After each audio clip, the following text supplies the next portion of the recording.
성도 여러분, 안녕하십니까? 네, 옆에 있는 분들과 인사하실까요? 주님의 은혜를 빕니다. 주님의 평강을 빕니다. 우리가 무심히 인사했지만 오늘 여러분 곁에 있는 분들 중에 주님의 그 평화가 없으면 못 사는 사람이 있고, 주님 좀 은혜를 베풀어 주십시오, 그거 있어야 살겠습니다 하는 분들 분명히 있을 겁니다. 그 마음 담아서 진짜 주님의 은혜가, 주님의 평화가 내 옆에 있는 지체에게 임하도록 다시 한번 인사할까요? 주님의 은혜를 빕니다. 주님의 평화를 빕니다. 오늘 이 예배의 자리가 우리 하나님만 주시는 그 은혜와 평화가 여러분들에게 부어지도록 간절히 바랍니다.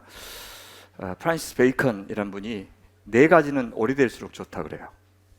하나는 잘 마른 장작, 두 번째 아주 잘 익은 포도주, 세 번째 오래된 원작자의 책, 네 번째가 깊은 우정 관계에 있는 친구. 4가지. 저희 공동체가 그런 아주 깊이 관계가 무르익는, 그래서 향기 나는 포도주와 같은 그런 공동체. 그래서 주님께서 성령의 불을 대기만 해도 확 타오르는 잘 마른 장작, 그 위대한 책인 이 성경 말씀이 우리 안에 체화되어서 우리 건들기만 해도 하나님의 말씀의 그 깊은 사상들이 흘러나오는 그런 좋은 공동체 되었으면 좋겠습니다. 그리스도 안에서 우리를 하나로 모아주시고 묶어주신 그 귀하신 은혜를 우리 기억하면서 이 시간 마음껏 찬미하고 고백했으면 좋겠습니다. 우리 마음 열고 주님 앞에 찬미함으로 나가겠습니다.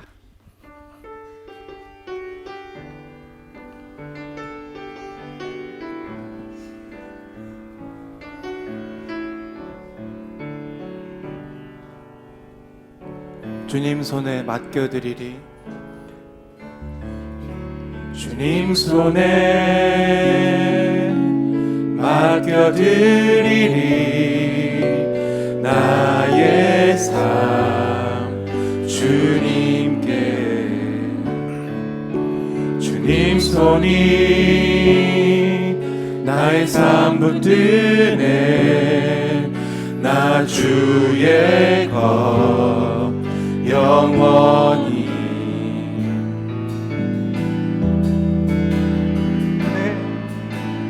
내가 믿는 분 예수, 내가 속한 분 예수, 삶의 이유 되시네. 내 노래 되시네. 전심으로 주님 손에 맡겨드리. 주님 손에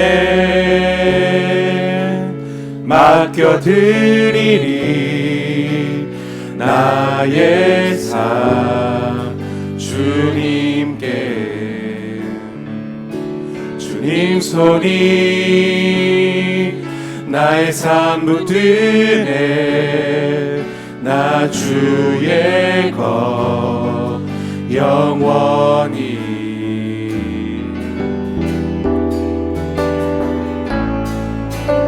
내가 믿는 분 예수, 내가 속한 분 예수, 삶의 이유 되시네. 내 노래 되시네. 전심으로 주와 함께 걸어가리라.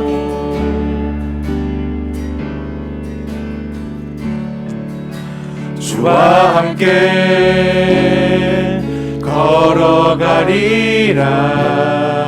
모든 길을 주실래. 주 뜻 안에 나 살아가리. 주의 약속은 영원해.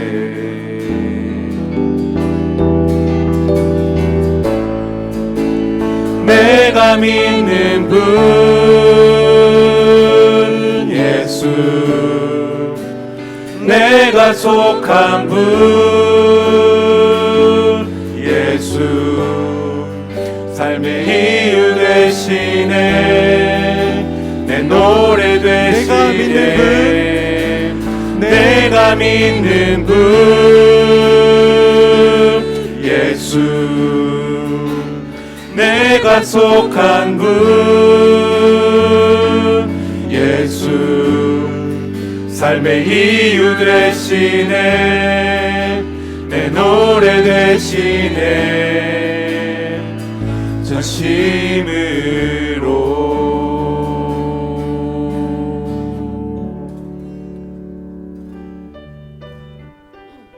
내가 주인 삼은 모든 것 내려놓고 내 주 되신 주 앞에 나가 내가 사랑했던 모든 것 내려놓고 주님만 사랑해. 찬양하겠습니다.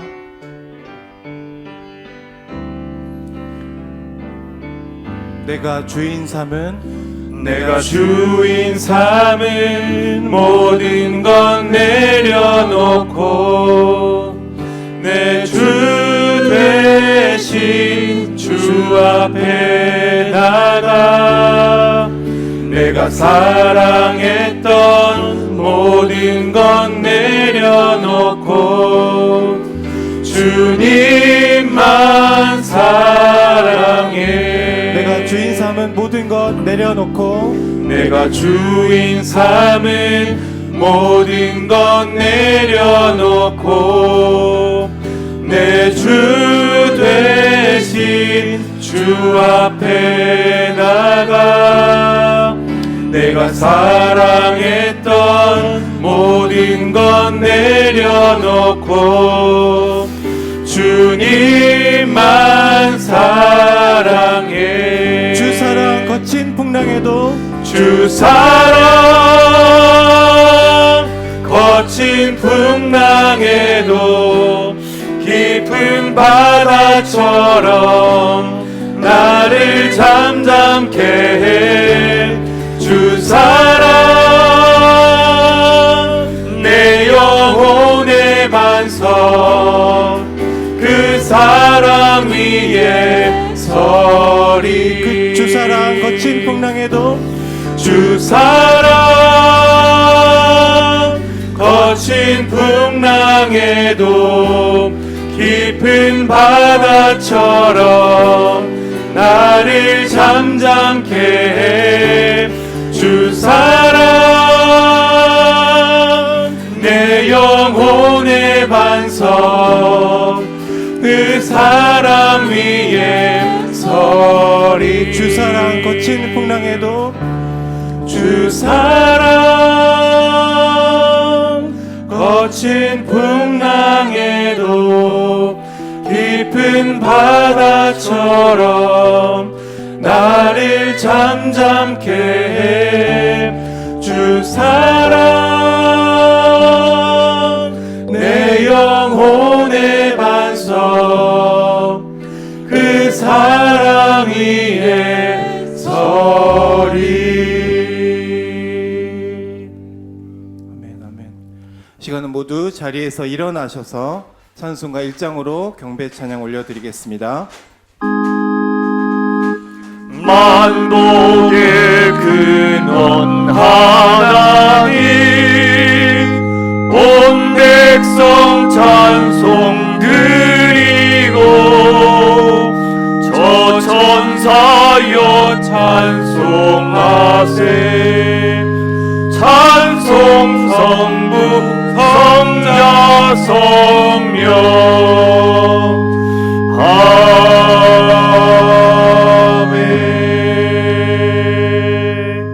살아계신 하나님, 저희에게 늘 놀라움과 기쁨이 되어주시는 우리 아버지 하나님, 위로와 소망의 하나님, 지혜와 능력이 되시는 우리 하나님 감사합니다. 하나님, 당신을 제가 아버지라고 부르면서 항상 동행하시고 인도하시는 그 은총으로 오늘 또 내일 또 살게 하시니 감사합니다. 10월의 둘째 주일을 이렇게 주님께 예배하면서 시작합니다. 모든 시간과 장소, 모든 일들, 우리의 모든 소유 우리의 모든 관심사들 속에 주님을 기꺼이 모셔드리고 주님으로 인하여 기뻐하고 또 주님이 친히 저희를 두 손잡아 이끌어 주셔서 주의 삶이 주께 영광이 되고 주의 선하신 뜻이 이루어지는 그런 자리가 되게 하여 주시옵소서. 그 모든 일상의 삶이 우리 보기에는 때로 실패처럼 보이기도 하지만 그것이 순탄하든 험난하든 부디 하나님의 뜻을 감당하는 이 여정 가운데 제가 늘 있게 하시고, 그래서 저희들 때문에 누군가 생명을 얻고 치유를 얻고 위로를 받고 살 힘을 얻는 회복이 되는 삶이 되게 하여 주시옵소서. 오늘 부족하지만 있는 모습 그대로 저희 어려운 문제들, 또 해결되지 못한 감정들, 또 걱정과 근심과 불안한 마음까지도 갖고 나왔습니다. 누구한테든 쉽사리 털어놓지 못하지만 주님만은 충분히 알아주실 것 같아서 갖고 나왔습니다. 하나님, 문제는 그대로 있더라도 부디 오늘 주님을 제대로 만나서 한 번도 그간 가져보지 못했던 그 새로운 안목으로 오늘 저희의 마음과 처지를 바라볼 수 있도록 도와주시옵소서. 그래서 모든 것이 원상복구되어야 그것을 비로소 축복이라고 여기지 않게 하시고 이 시련의 골짜기 상실의 바다를 건너지 않고서는 절대 만날 수 없는 우리 당신만은 만나고 얻는 시간이 되게 하여 주시옵소서. 또 성삼위 하나님, 당신의 영광과 은총으로 이 예배 중에 임재하여 주시옵소서. 주 예수 그리스도께서 저희 예배를 중재하여 하늘 아버지께 거룩한 제물로 올려주시고 이 땅에서 저 하늘을 살게 하는 힘과 지혜를 하나님 아버지께로부터 받아서 저희에게 내려주시옵소서. 믿고 의지하며 존귀하신 우리 구주 예수님의 이름으로 기도하옵나이다. 아멘. 사도신경으로 우리의 신앙을 같이 고백하겠습니다. 나는 전능하신 아버지 하나님 천지의 창조주를 믿습니다. 나는 그의 유일하신 아들 우리 주 예수 그리스도를 믿습니다. 그는 성령으로 잉태되어 동정녀 마리아에게서 나시고 본디오 빌라도에게 고난을 받아 십자가에 못 박혀 죽으시고 장사된 지 사흘 만에 죽은 자 가운데서 다시 살아나셨으며 하늘에 오르시어 전능하신 아버지 하나님 우편에 앉아 계시다가 거기로부터 살아있는 자와 죽은 자를 심판하러 오십니다. 나는 성령을 믿으며 거룩한 공교회와 성도의 교제와 죄를 용서받는 것과 몸의 부활과 영생을 믿습니다. 아멘. 같이 찬양할까요? 주여 우리를 불쌍하게 여기사 크신 복을 주시고 주의 얼굴 뵈소서. 하나님 우리에게 복을 내려주시니 땅의 모든 만물이 주를 경배합니다. 우리 같이 고백하겠습니다.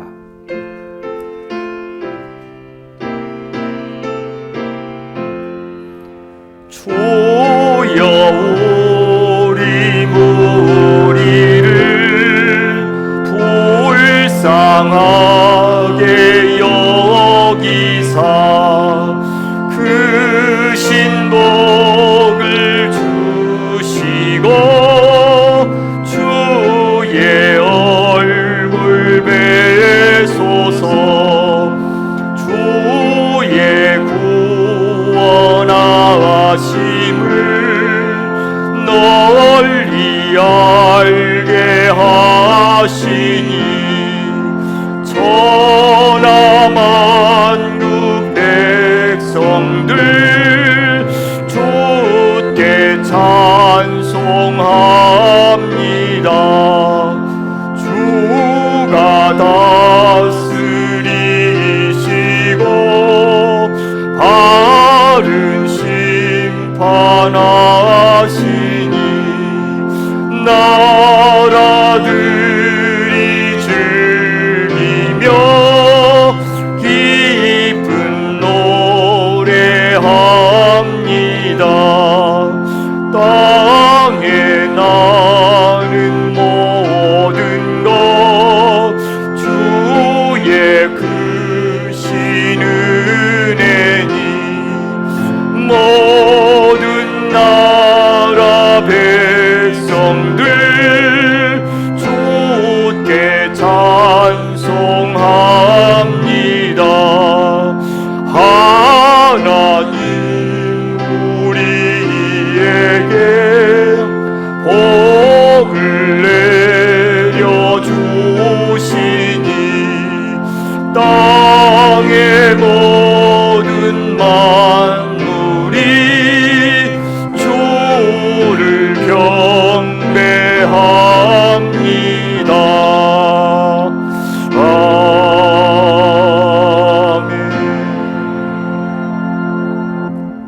마음에 주여 소망되소서. 주 없이 모든 일 헛되어라. 밤에나 낮에나 주님 생각, 잘 때나 깰 때 함께 하소서. 영원한 주님, 내 승리의 주, 하늘의 기쁨을 주옵소서. 어떠한 고난이 닥쳐와도 만유의 주여 소망 되소서. 우리 같이 고백하겠습니다.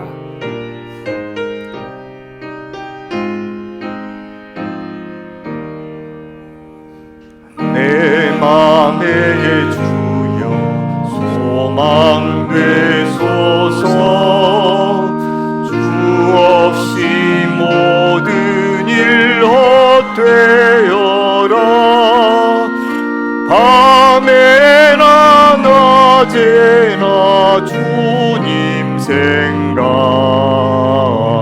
잘 때나 깰 때 함께 하소서. 지혜의 주여 말씀으로서 언제나 내 안에 계십소서. 주는 내 아버지, 나는 아들. 주 안에 내가 늘 함께하네. 세상의 영광 난 보여도 언제나 주님은 나의 기억. 주님만 내 맘에 계시오니 영원한 주님 참 귀하셔라. 영원한 주님 내 승리의 주, 하늘의 기쁨을 주옵소서. 어떠한 고난이 닥쳐와도 만유의 주여 소망 되소서. 아멘. 자리하시겠습니까? 오늘 성시교독은 다니엘서 4장입니다. 느부갓네살 왕은 천하에 거주하는 모든 백성들과 나라들과 각 언어를 말하는 자들에게 조서를 내리노라. 원하노니 너희에게 큰 평강이 있을지어다.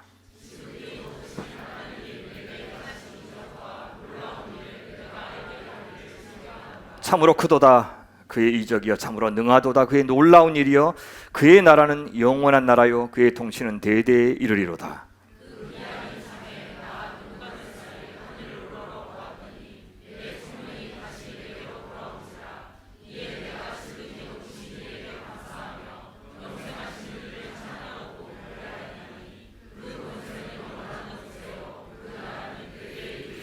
땅의 모든 사람들을 없는 것 같이 여기시며 하늘의 군대에게든지 땅의 사람에게든지 그는 자기 뜻대로 행하시나니,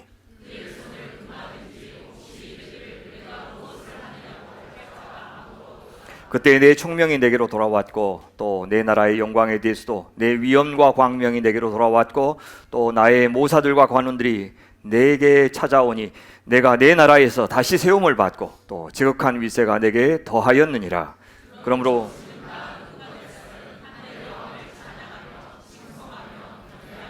그의 일이 다 진실하고 그의 행하심이 의로우심으로 교만하게 행하는 자를 그가 능히 낮추심이라.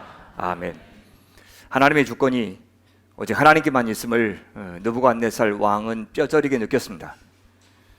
하나님께서 하신 그 경고를 무시했다가 그는 짐승들과 그 지내는 처참한 심판을 받았는데요. 그리고 나서 회복된 다음에 한 고백이 바로 이것입니다. 그럼 뭐라고 조서를 내립니까? 너희에게 큰 평강이 있을지어다, 샬롬이 있을지어다. 근데 그 샬롬을 누가 주느냐 이야기하면 놀랍게도 모든 세상 나라들은 내 말발굽 아래 너희들이 복종하면, 내 칼 아래 복종하면 너에게 평강이 있을 것이다, 평화가 있을 것이다 그렇게 선포했는데 아니, 평화를 주시는 분은 하나님이시다 라고 고백하는데 무엇 때문에 그렇게 알게 되었습니까? 내게 행하신 이적과 놀라운 일은 자기를 짐승처럼 만드시는 그 능력을 가리킵니다. 그걸 경험하고 나서 그는 하나님의 나라만이 영원한 나라요, 하나님의 통치만이 대대에 이를 것이다, 하나님께서 약속하신 그때 내가 총명이 돌아왔다, 이제 하나님이 어떤 분이신지 내가 깨닫는 지혜가 다시 돌아왔다 라고 고백합니다. 그러면서 그의 권세는 영원한 권세요, 그의 나라는 대대에 이를 것이다, 그는 자기 뜻대로 역사를 행하실 것이다, 그의 손을 금할 자 아무도 없고 누구든지 네가 무엇을 하느냐 그렇게 하나님 앞에 대들 자가 아무도 없다. 그것을 깨닫는 것을 뭐라고 그럽니까? 내 총명이 내게로 돌아왔다 그렇게 이야기합니다. 그러면서 하나님 하신 일은 다 진실합니다. 당신이 행하신 일은 다 의로우십니다. 교만하게 행하는 자 하나님 반드시 낮추실 겁니다. 낮추실 수 있는 능력이 하나님께 있음을 나로 증명하셨습니다 라고 느부갓네살은 고백하고 있습니다. 역사를 바라볼 때, 또 우리 자식들을 바라볼 때, 우리 개인의 인생을 바라볼 때 도대체 가망이 있을까 싶기도 하고, 이렇게 어지럽고 하나님이 역사하시는가, 어떻게 하실 수 있는가, 너무 암담하고 답답할 때조차도 하나님이 역사의 주관자이시고 당신께서 당신의 일을 행하고 계시고 반드시 교만한 자 낮추시고 주께 돌아오는 자에게 다시 총명을 회복시켜 주시는, 그래서 하나님만이 주권자이시며 온 세상에 평화를 줄 수 있는 유일한 분인 것을 깨닫게 하실 것을 믿고 그분 의지하고 찬미하는 저희들이 되었으면 좋겠습니다. 우리 같이 한 마음으로 이 시간 진짜 마음을 모아서 하나님 앞에 집중하여 기도하는 시간 갖겠습니다.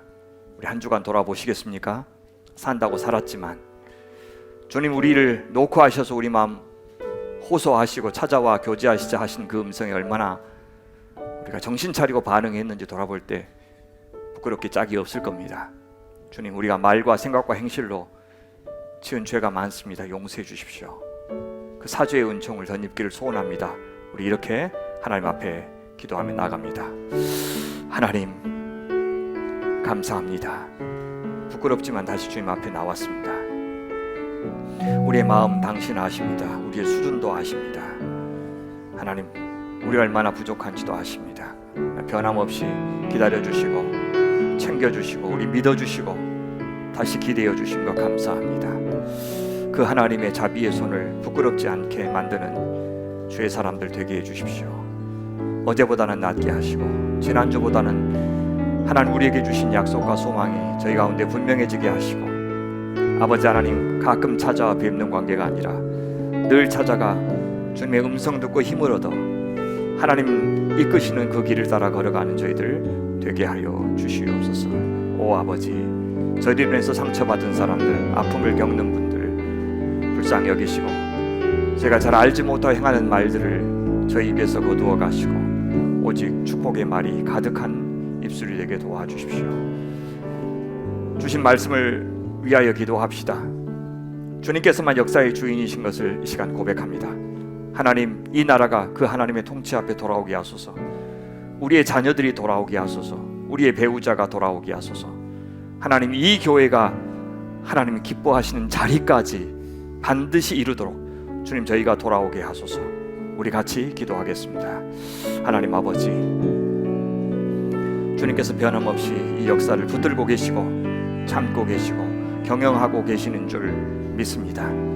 하나님, 답답하고 암담하고 어디까지 추락해야 되는지 알지 못하는 상황, 아버지 하나님, 이 땅에 무고한 자들이 피해를 입고 눈물을 흘리는 일을 없도록 우리의 자녀들에게, 우리 청년들에게 살아갈 수 있는 나라 물려주고 싶어서 그렇게 하는 겁니다. 아버지께서 살아계시오니, 주님께서 지켜보고 계시오니 주님의 역사를 믿겠습니다. 교만한 자를 낮추실 하나님을 믿습니다. 진실하고 의롭게 행하시는 하나님을 의지합니다. 부디 어리석은 자들에게 하나님 총명이 다시 돌아오도록 도와주시옵소서. 하나님의 위엄과 광명으로 돌아올 수 있도록 도와주시옵소서. 하나님을 알지 못하는 우리의 자녀들이 주님 앞에 돌아오게 하시옵소서. 하나님, 그 어떤 세상의 성공보다, 하나님의 실패보다 우리 하나님 당신을 얻는 은혜가 있게 하여 주시옵소서. 하나님, 이 교회가 주님 원하시고 기뻐하시는 자리에까지 나아가기를 소원합니다. 하나님 우리의 기도의 입을 열어주시옵소서. 하나님을 하나님이라고 부를 수 있는 심령이 되게 하여 주옵소서. 마땅히 드려야 될 감사를, 영광을 당신 앞에 돌려드릴 수 있는 심령들 되게 하여 주시옵소서. 답답하여 한 걸음도 하나님 앞에 더 깊이 나아가지 못하고 주저하고 머뭇거리며 원점에서 머무르는 저희들 되지 않게 하시고, 주님 초청에 기꺼이 응답하는 사람들 되게 하여 주옵소서. 불쌍히 여겨 주시옵소서. 연약한 지체들을 위해서 기도합시다.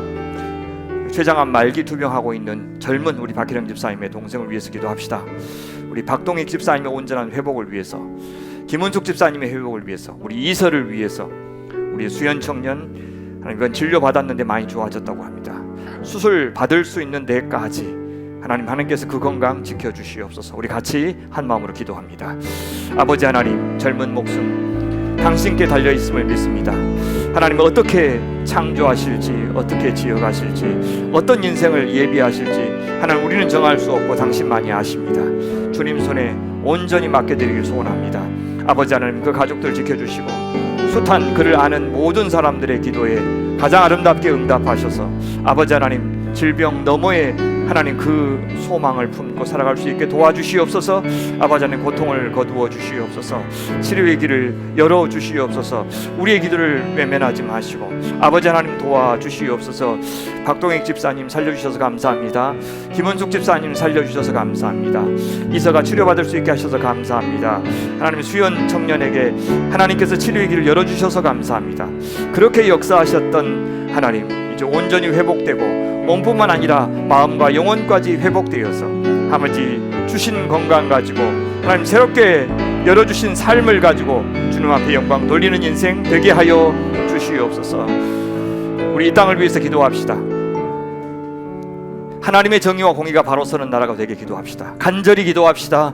아버지 하나님, 이런 갈등, 하나님 이런 미움 이제는 멈추게 도와주십시오. 서로 원망하지 않고 책임을 돌리지 않고 우리 한 마음으로 남과 북이 하나가 되고 동과 서가 하나가 되고 모든 계층들이 하나가 되고 모든 나이대 사람들이 하나가 되는 참 좋은 나라, 편하게 숨 쉴 수 있는 나라 이루어 주시옵소서.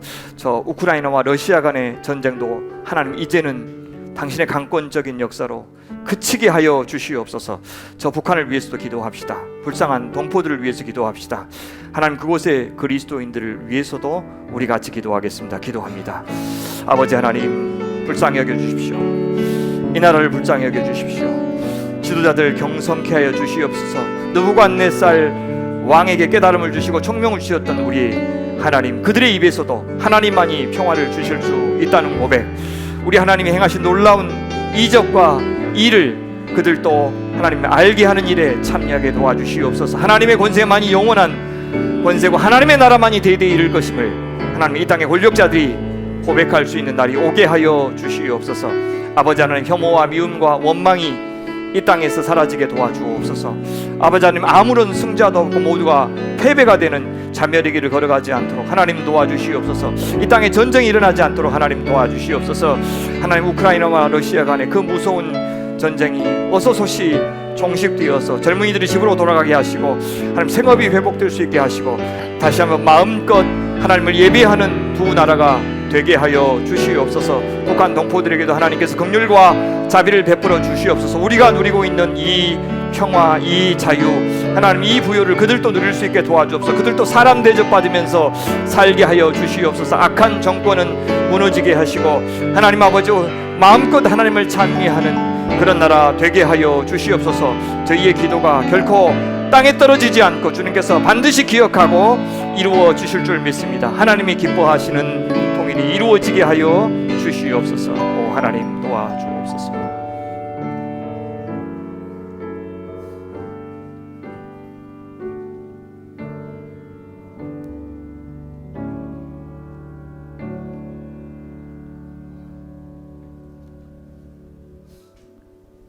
내 길을 여호와께 맡기라. 그를 의지하면 그가 이르시고 내 의를 빛같이 나타내시며 내 공의를 정오의 빛같이 하시리로다.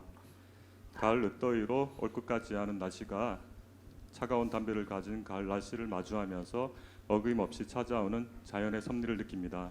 세상을 창조하시고 주관하실 뿐만 아니라 우리의 세세한 삶의 하나하나를 간섭하시고 힘들고 어려울 때, 기쁘고 즐거울 때 항상 우리와 함께 동행하심에 감사를 드립니다. 아멘. 또한 강주 소명교회를 통해서 하나님의 성실하심을 느끼며 주님의 말씀을 상고하며 서로의 기쁨과 슬픔을 나누며 서로를 의지하면서 주님께 좀 더 가까이 다가갈 수 있도록 교회 공동체를 허락하심을 감사드립니다. 아멘.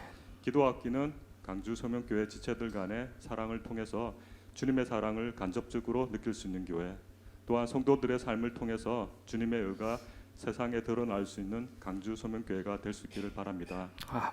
이를 위해 나무 모임과 세대별 모임, 기도 모임 등이 더욱 활발해지고 삶을 실질적으로 나누고 서로를 위해 기도하여 세상에서 승리할 수 있는 삶을 살아갈 수 있기를 기도합니다. 아멘.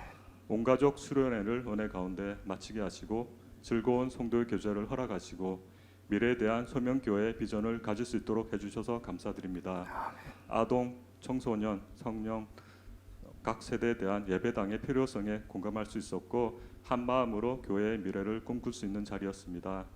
주님의 인도하심으로 새로운 예배당에 대한 길을 열어주시기를 바라지만 급하지 않게 성도들이 한 마음으로 움직일 수 있도록 인도하여 주시기를 기도합니다. 아멘. 다음 세대를 위해서도 기도합니다. 세상 중심의 가치관이 아이들에게 그대로 전달되어 세상 성공만을 위해서 달려가고 지쳐가고 있는 아이들의 모습이 안타깝습니다.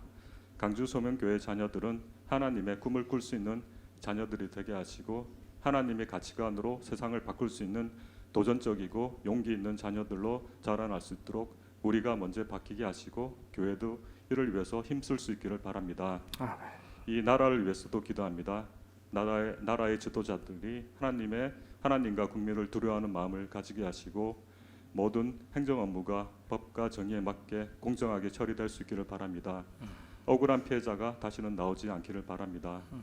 또한 주위 강대국의 경제와 정치가 복잡하게 얽힌 세계 정세로 한 치 앞도 예상을 하기 힘든 어려운 상황입니다.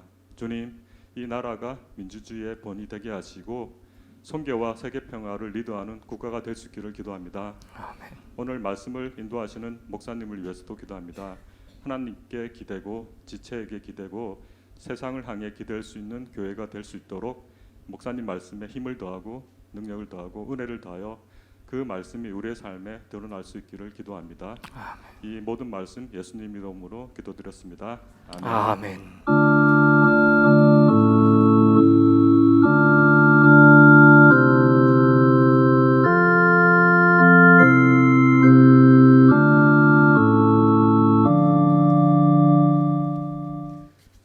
오늘 말씀은 출애굽기 32장 1절부터 10절 말씀입니다. 백성이 모세가 산에서 내려옴이 더딤을 보고 모여 백성이 아론에게 이르러 말하되 일어나라 우리를 위하여 우리를 인도할 신을 만들라. 이 모세 곧 우리를 애굽 땅에서 인도하여 낸 사람은 어찌 되었는지 알지 못함이니라. 아론이 그들에게 이르되 너희의 아내와 자녀의 귀에서 금고리를 빼어 내게로 가져오라. 모든 백성이 그 귀에서 금고리를 빼어 아론에게로 가져가매 아론이 그들의 손에서 금고리를 받아 부어서 조각칼로 새겨 송아지 형상을 만드니 그들이 말하되 이스라엘아 이는 너희를 애굽 땅에서 인도하여 낸 너희의 신이로다 하는지라. 아론이 보고 그 앞에 제단을 쌓고 이에 아론이 공포하여 이르되 내일은 여호와의 절일이니라 하니 이튿날에 그들이 일찍이 일어나 번제를 드리며 화목제를 드리고 백성이 앉아서 먹고 마시며 일어나서 뛰놀더라. 여호와께서 모세에게 이르시되 너는 내려가라. 내가 애굽 땅에서 인도하여 낸 내 백성이 부패하였도다. 그들이 내가 그들에게 명령한 길을 속히 떠나 자기를 위하여 송아지를 부어 만들고 그것을 예배하며 그것에게 제물을 드리며 말하기를 이스라엘아 이는 너희를 애굽 땅에서 인도하여 낸 너희 신이라 하였도다. 여호와께서 또 모세에게 이르시되 내가 이 백성을 보니 목이 뻣뻣한 백성이로다. 그런즉 내가 하는 대로 두라. 내가 그들에게 진노하여 그들을 진멸하고 너를 큰 나라가 되게 하리라. 이것은 주님의 말씀입니다. 아멘. 아멘.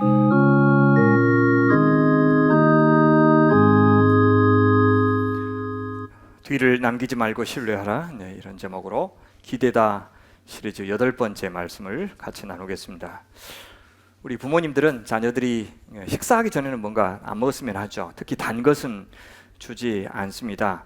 왜냐하면 아이들이 사실은 배고픔이 해결되지 않았는데 몸에 당이 들어가면 배부른 것처럼 착각하기 때문입니다. 아이들은 다시 금방 배고픔을 느끼죠. 그래서 설거지하고 다 치웠는데 엄마 밥 줘 라고 배고프다고 다시 요구하기도 합니다. 배부른 영양 결핍자라는 책이 있습니다. 이 책에서 저자는 현대인의 흔한 건강 문제는 대부분 배부른 영양 결핍 상태에서 생긴다 그렇게 말합니다.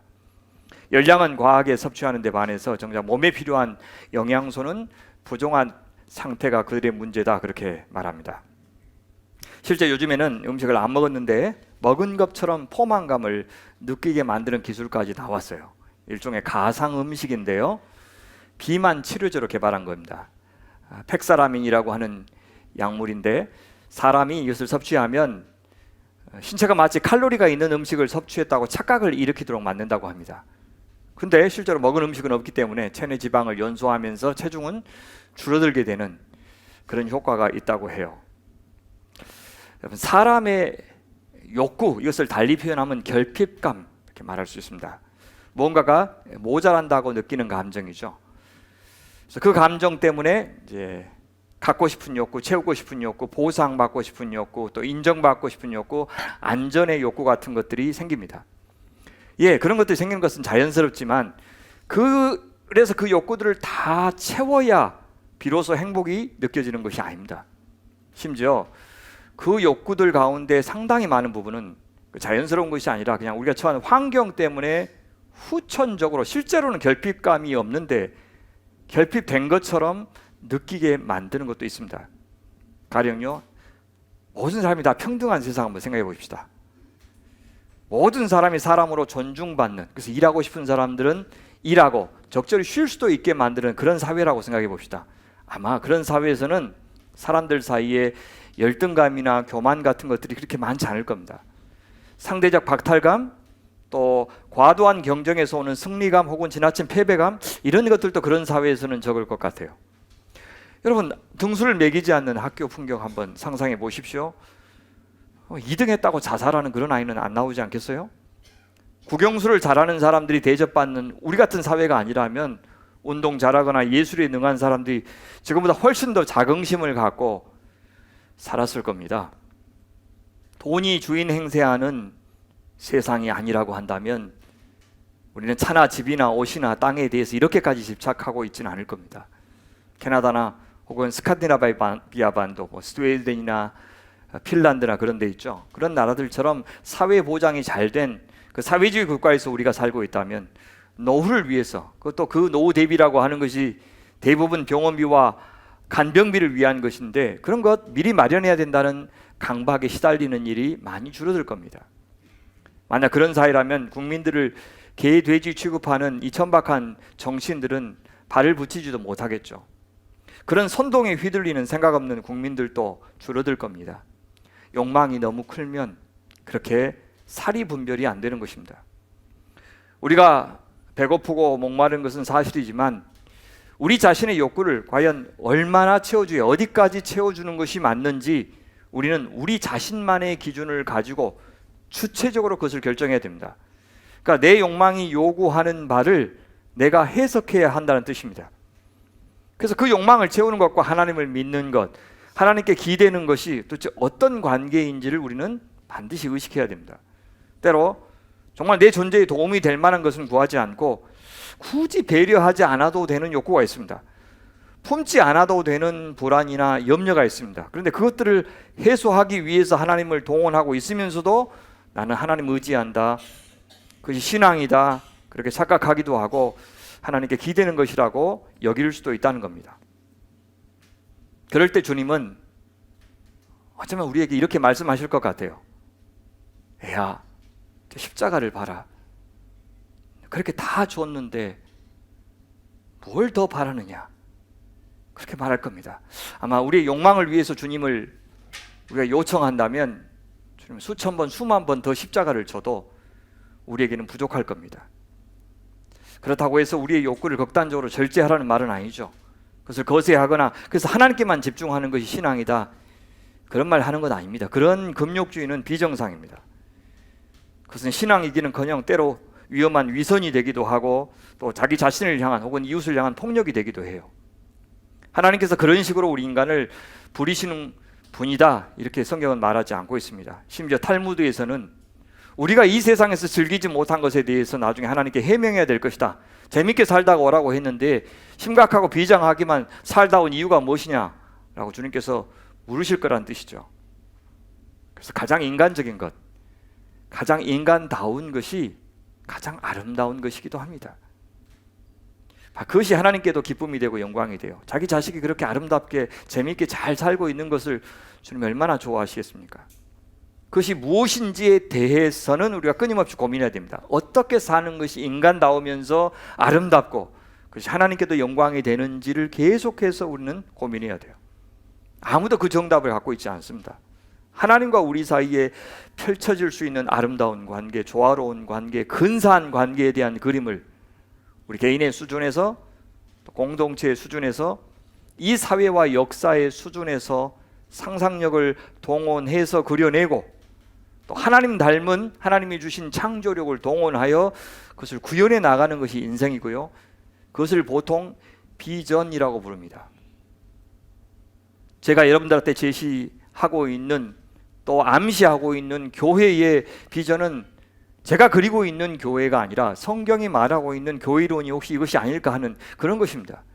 근데 그것을 얼마만큼 이루느냐 하는 것들은 성도의 수준에 달려있고 성도 여러분들이 그것을 수용하는 정도에 달려있고 그 그림에 내 열정과 헌신을 얼마나 반영하느냐에 달려있는 것입니다. 저는 장래에 완성될 하나님의 나라는 그런 작은 노력들이 집약된 형태가 될 것이라고 생각해요. 무슨 말이냐면 하나님께서 정말 좋은 세상 다 만들어 놓고 기다릴 것이고 그것이 천국이 될 것이다. 저는 그렇게 생각하지 않는다는 것입니다.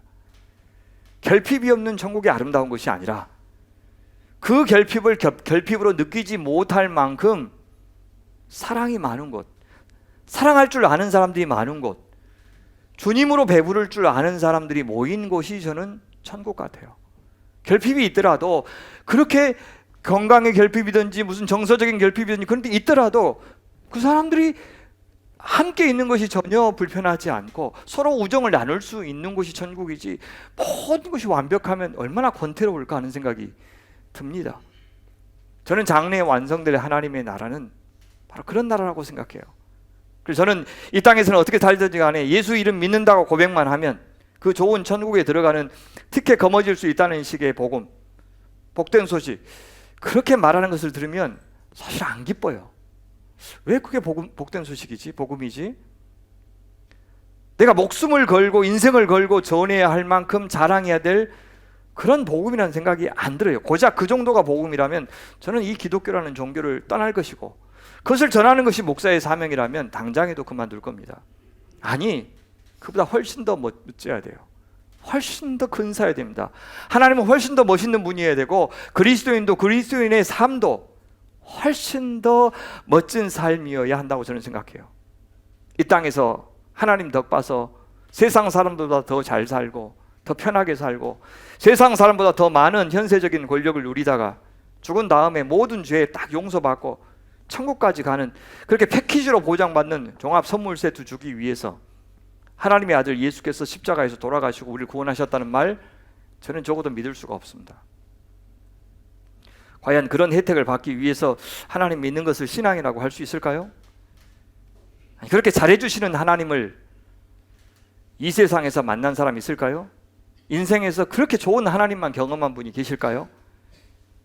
없습니다. 그래서 비현실적입니다. 살다 보면 저한테 도움이 필요할 때 그때만 전화하는 사람들이 있어요. 목사님 강의해 주세요. 목사님 뭐 해주세요. 그런 사람보다는 평상시에도 별일 없는데 연락하는 사람도 있죠. 여러분 같으면 누구를 더 좋아하겠어요? 둘 다 좋아합니다. 물론. 예. 형, 저예요. 왜, 뭔 일이야? 아니, 그냥 생각나서 전화했어요. 목사님, 누구누구 집사입니다. 어제 뭔 일 있어요? 성도들이 전화하면 뭔 일 있을 때만 전화합니다. 그 전화해도 가슴이 철렁해요. 전화 안 해도 철렁하지만. 아니요, 그냥 잘 계신가 싶어서 전화했어요. 기도하는데 생각나서 그냥 부담없이 전화했습니다. 이런 말이 좋아요. 저라는 사람이 어떤 수단이나 도구가 되기보다도 그것이 아무리 귀하게 여기더라도 제가 목적이 됐으면 좋겠다는 겁니다.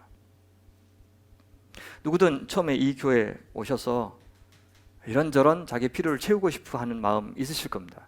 근데 점점 저희 교회가 그런 여러분들의 필요를 채우는 어떤 것보다도 우리 교회 있는 사람들 한 사람 한 사람이 이제 눈에 들어오기 시작하고 그분들의 삶의 이야기를 좀 더 듣게 되고 나도 그분의 삶에 참여하고 싶은 생각이 저절로 들고 그 사람의 문제, 어려움이든지 기쁜 것이든지 그것이 내 문제로 다가오고 그래서 내 문제를 누구한테 이야기하는 것이 그렇게 힘들지 않고 그런 관계로 점점 깊어져 갔으면 좋겠어요. 그래서 궁극에는 내가 이 교회에 온 목적은 온데간데 없어지고 그냥 여기 있는 사람들과 같이 나이 들어가고 싶다, 같이 교제하고 싶다, 같이 살고 싶다, 이것이 전부가 되는 관계를 형성하는 것이 제가 목회하는 목회 방향입니다.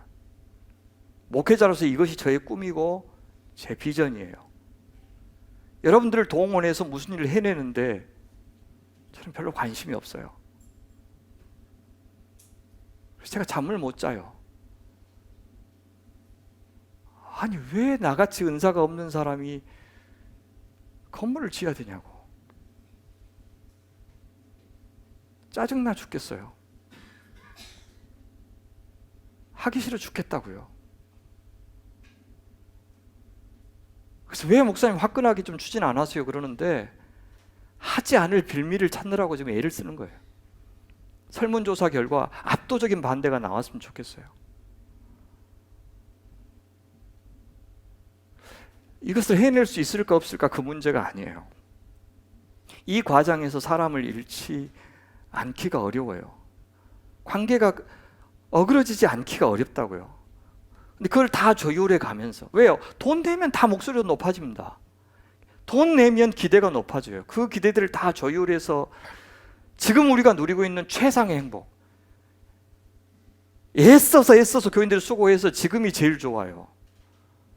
지금보다 더 좋은 교회를 만들기 위해서 건물이 필요하다고요? 터무니없는 소리입니다. 관계는 지금이 제일 좋아요.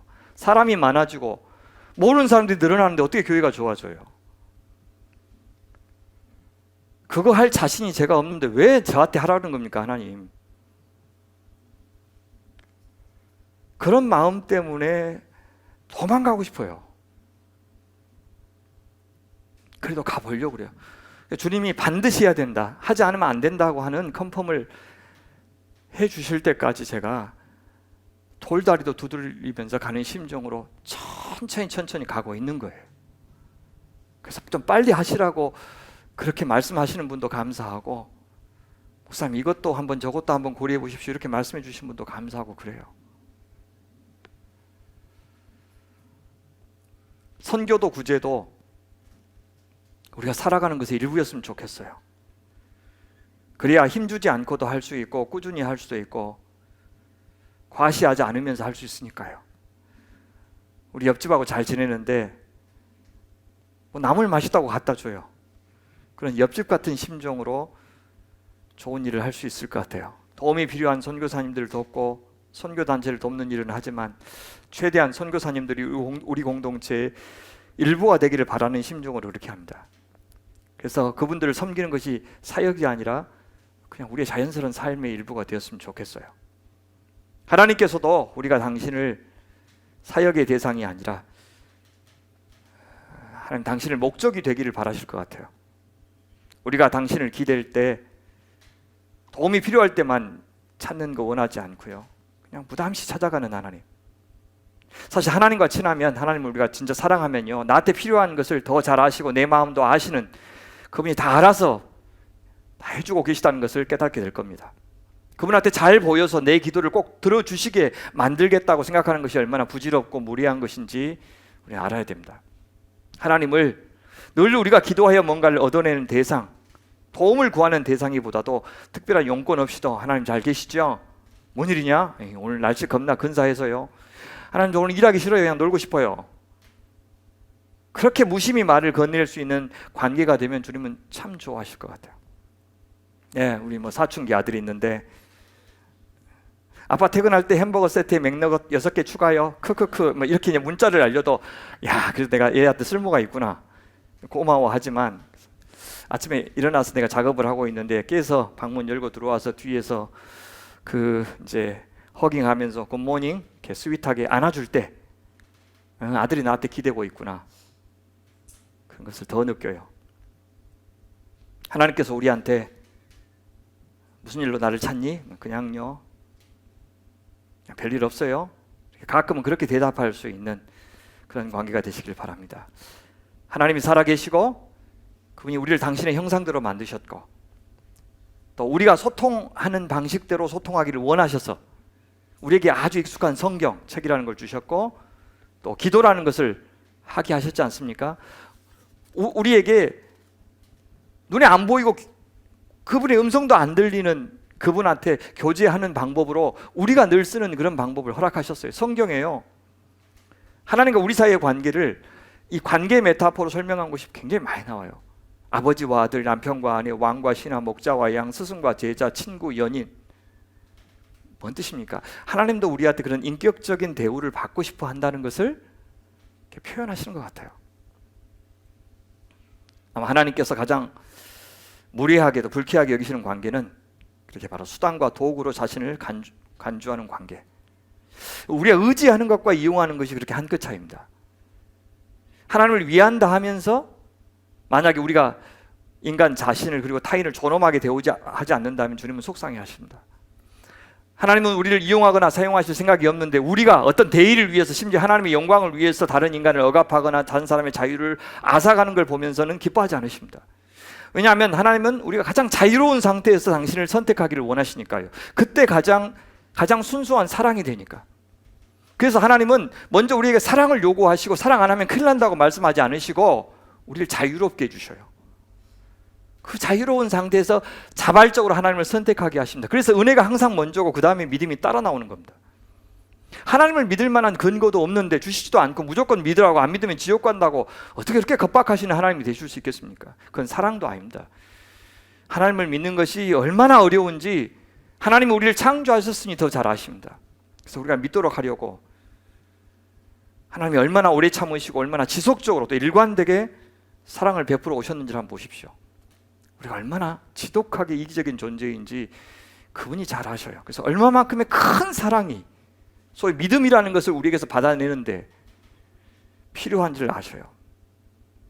예수님이 십자가에 달려 우리 대신 죽도록 해야 될 만큼 그런 정도의 사랑이 아니면 우리는 눈 하나 깜짝 안 할 그런 인간입니다.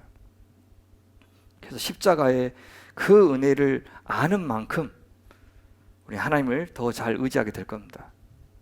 그래서 하나님은 우리가 거절했을 때 핑계할 여지가 없다고까지 하신 겁니다.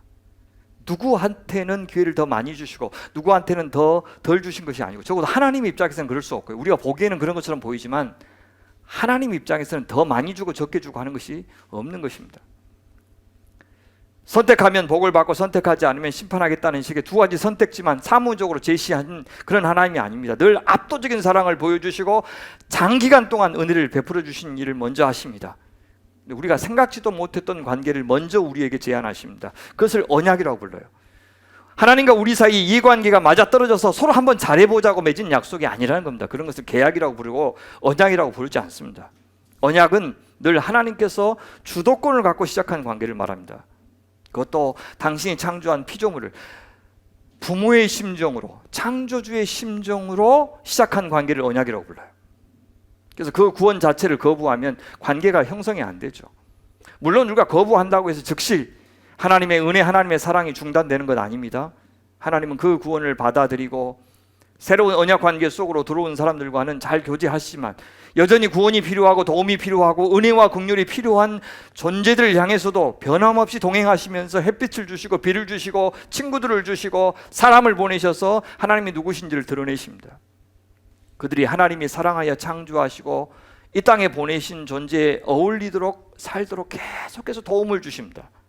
그분의 구애의 손길을 우리가 받아들일 때 비로소 우리는 참 자유를 누리게 됩니다. 하나님의 질서를 따라서 하나님의 말씀을 따라서 사랑하며 살아갈 때 그 질서, 그 진리가 주는 자유를 비로소 인간이 누리게 되는 겁니다. 한번 그 관계 속으로 들어온 사람들한테는 경고도 같이 주셔요. 얼마든지 우리가 배은망덕할 수 있기 때문에. 하지만 자신이 선택한 바로 그것의 대가를 치러야 된다는 사실을 분명히 알게 하신 겁니다. 그래서 심판의 경고라고 하는 것도 겁박이 아니에요. 사랑의 표현입니다. 한 번 심판으로 모든 것이 끝나는 것이 아니고요, 최후의 심판 전까지 숱한 징계의 심판을 통해서 하나님을 떠나서 네가 누리는 자유가 진짜 자유가 아니라는 사실을 계속 깨닫게 하시는 거예요. 그래도 안 돌아오면, 하나님 대신에 돈과 권력이 주는 자유를 계속해서 추구하면 그들이 선택한 대로 살게 하시는 겁니다. 그것을 육이라고 부르죠. 그것은 이미 그들에게 임하기 시작한 심판이고, 그것은 사망이라고 성경은 말합니다. 그래서 자유와 사랑은 하나님과 우리 사이의 관계를 결정하는 핵심적인 조건입니다. 하나님만이 아니라 우리 사람들과의 사이 관계에서도 그렇죠. 사랑은 뭡니까? 그래서 상대를 자유롭게 해주는 겁니다.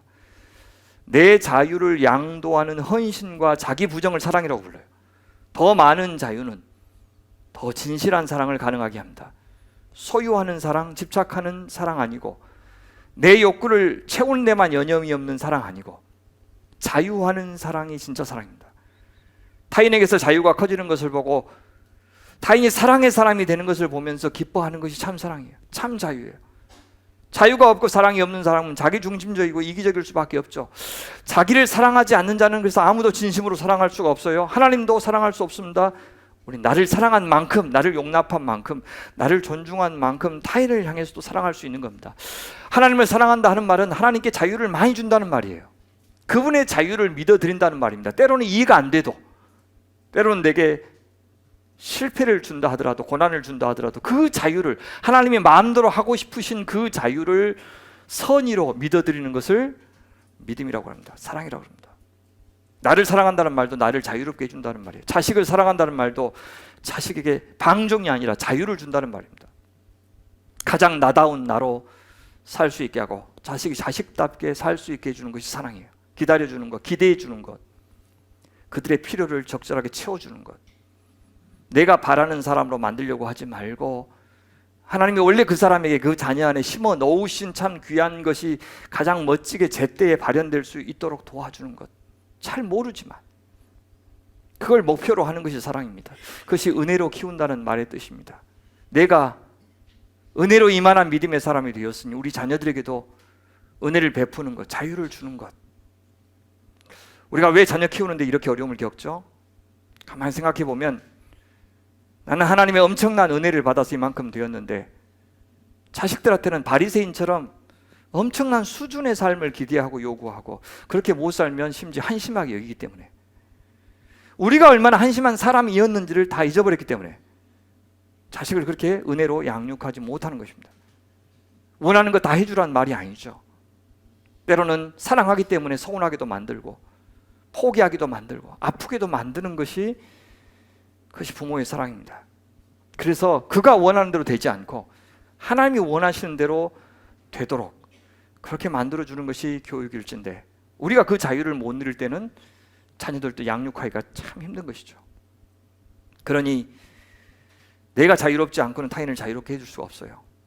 내가 누군가 위에 군림하는 것으로 만족하는 사람들은 절대 타인이 나보다 더 많이 소유하고 다른 사람의 자식이 더 잘 되고 더 인정받고 더 많은 성취를 이루는 것을 보면서 기꺼이 축하해 줄 수가 없어요. 내가 아무리 많은 것을 가져도 더 많은 것을 가진 사람이 있는 한 행복하기를 유보하는 사람이 됩니다. 우리가 하나님께 기댄다는 것은 무슨 뜻입니까? 네, 하나님을 자유롭게 해드리고 우리를 사랑하는 사람이 되게 할 유일한 분으로 의지한다는 뜻입니다. 하나님께 기댄다는 것은 그분을 이용하는 것이 아니라 그분을 사랑하는 것입니다. 우리의 욕구를 존중하시면서 우리가 바라고 원하시는 것 다 아시면서도 우리의 기호도 아시고 우리에게 가장 좋은 인생의 길도 아시는 하나님께서 최대한 우리를 인격적으로 존중하는 방식으로 우리가 이 땅에서 행복을 누릴 수 있도록 도와주실 수 있는 분으로 믿어드린다는 뜻입니다. 그렇게 하지 않을 때 우리는 예외 없이 그 욕망의 노예로 전락하고 말 겁니다.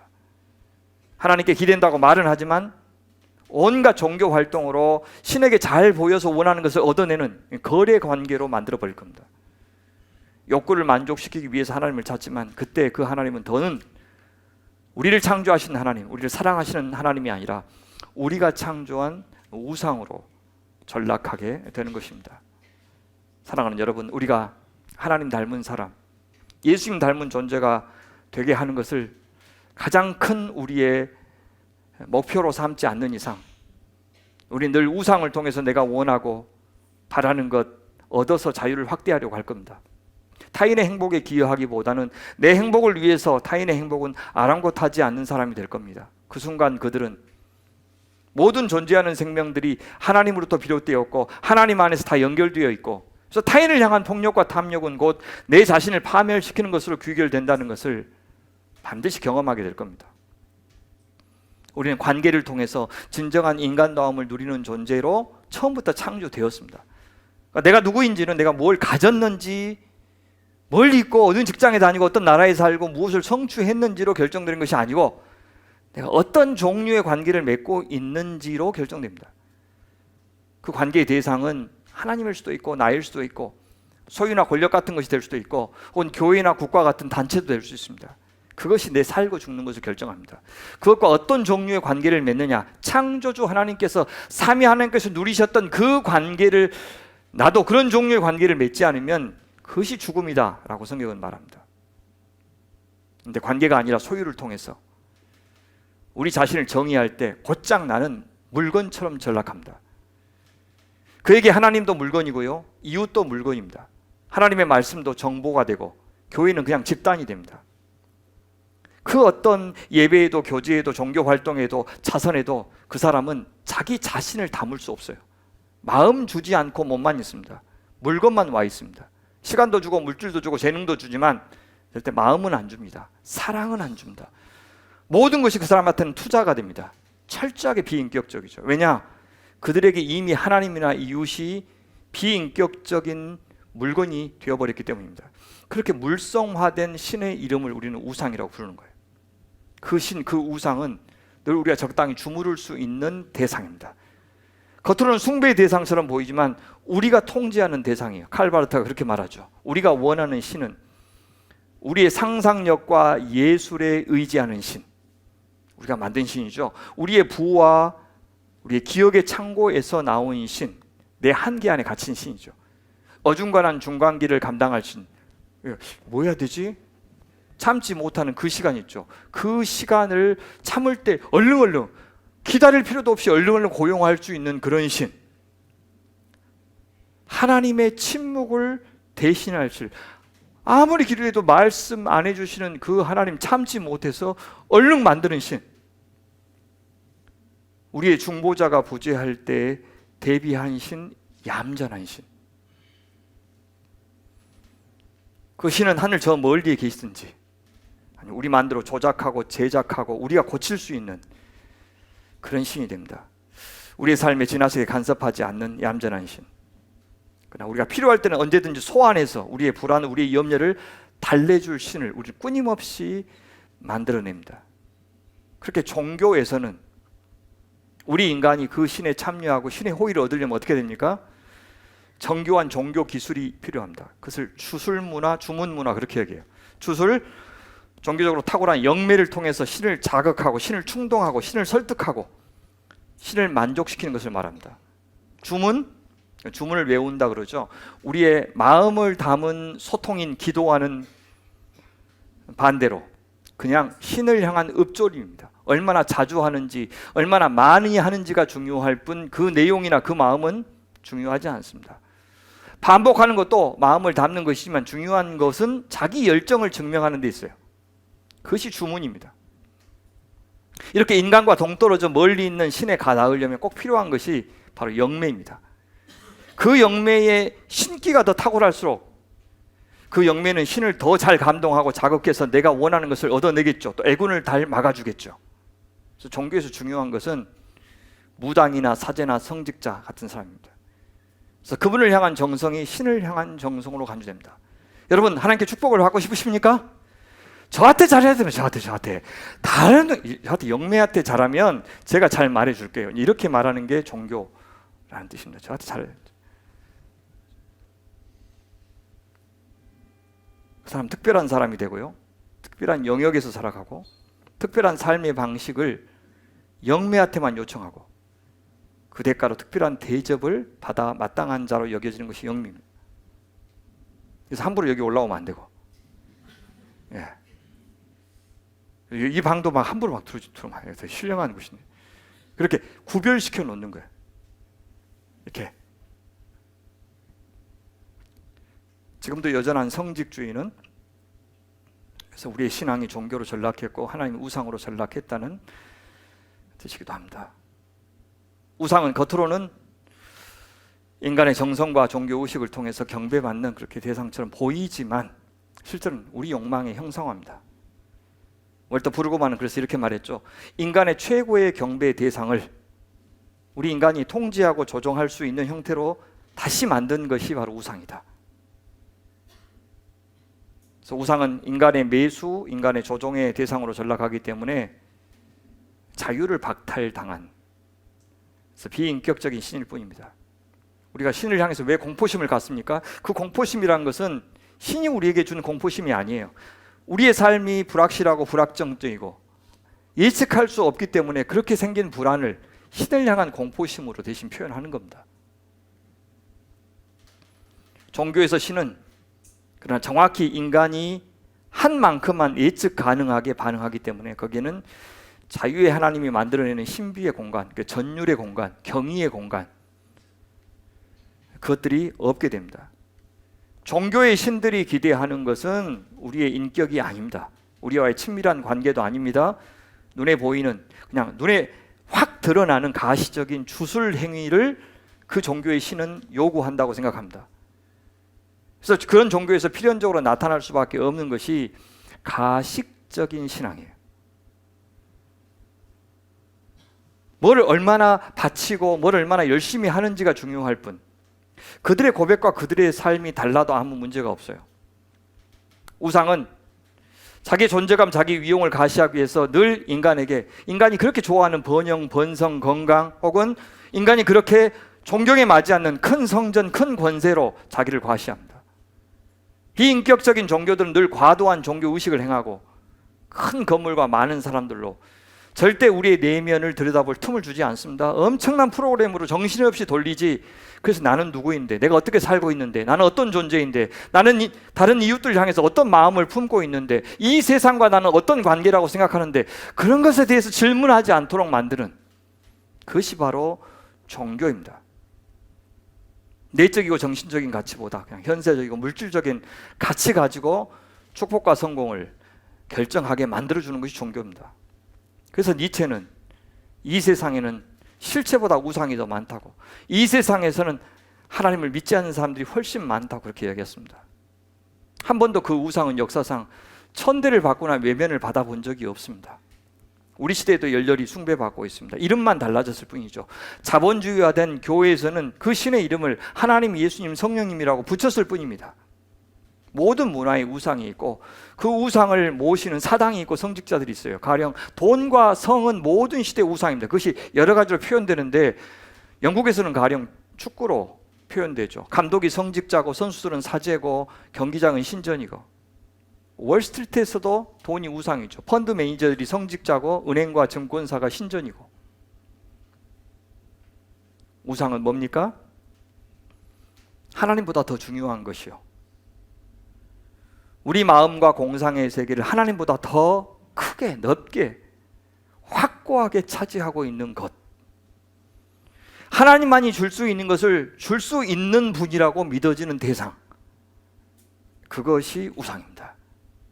자기 인생의 중심, 자기 인생의 핵심이 되어서 그것 잃어버리면 인생 산 거 다 헛되다, 내가 죽으라고 살았는데 남은 거 그것 없다라고 싶었던 바로 그것, 그런 것 없어도 하나님이 있고 내 자식이 있고 내 남편이 있고 내 가족이 있고 내 교회에 있으면 괜찮아, 그런 사람들과 같이 살라고 내가 재물도 있고 명예도 있고 뭣도 있고 다 있지만 그것만 없고 소중한 사람들 다 내 옆에 있으니까 괜찮아, 이렇게 생각하는 사람이 신앙이고 정반대로 생각하는 사람이 우상 숭배자입니다. 이스라엘이 역사상 거의 늘 우상을 숭배했지만 그 대놓고 하나님을 버린 적은 한 번도 없습니다. 하나님과 우상을 늘 같이 섬겼어요. 몰라 버리겠습니까? 하나님이 얼마나 유용한 신인지 역사상 내내 증명하셨는데 그 바보들이 아니란 버릴 리가 없습니다. 하지만 그들에게서는 하나님만 갖고서는 채울 수 없는 욕망이 있었어요.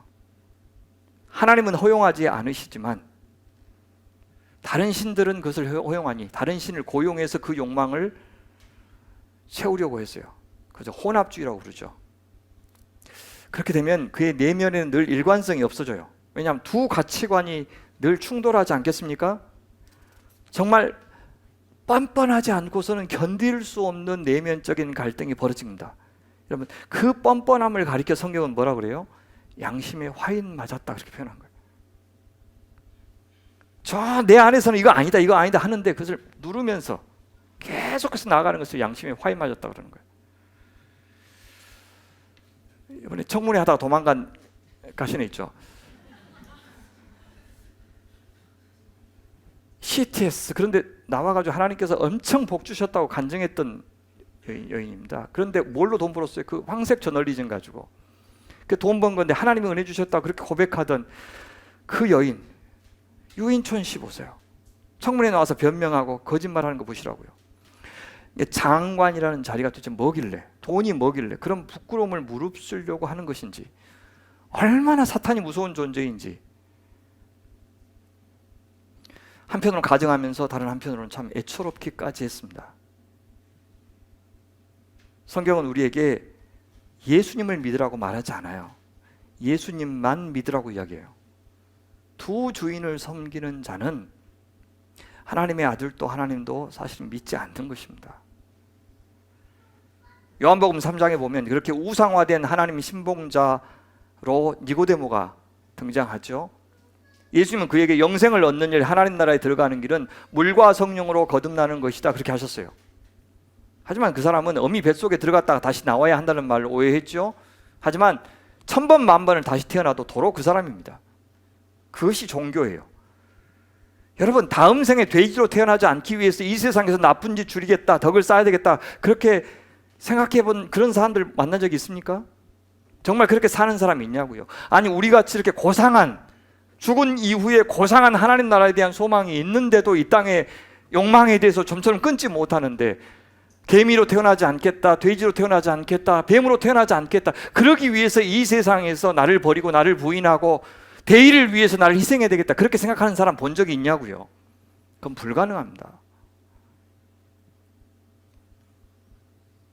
니고데모는 거듭나야 한다는 말이 근본적인 주권 교체, 세계관의 변화, 가치관의 전독이 일어나야 한다는 말로 이해하지 못했어요. 내 열심, 내 태생적인 조건, 우리의 외모가 영생을 결정하지 않는다는 사실을 받아들이지 못했어요. 그것이 하나님 나라 진입의 조건이라면 만약 그렇게 열심히 해야 간다면 하나님은 수단이 되고 맙니다. 니고데모는 눈에 보이는 율법 준수 말고 다른 구원의 방법을 생각해 본 적이 없어요. 종교적 정확성을 추구하는 율법주의자들에게는 딱 자기가 한 만큼 인정받는다는 생각 외에 다른 선택지가 없었던 겁니다. 니고데모가 찾아온 날은 분명 좀 바람이 많이 불었을 겁니다. 그래서 그 바람 가지고 이렇게 말씀하시죠. 바람이 푸뉴마가 임의로 불 때 네가 그 소리는 들어도 어디서 오며 어디로 가는지 알지 못하느니 성령으로 난 사람은 다 그러하다.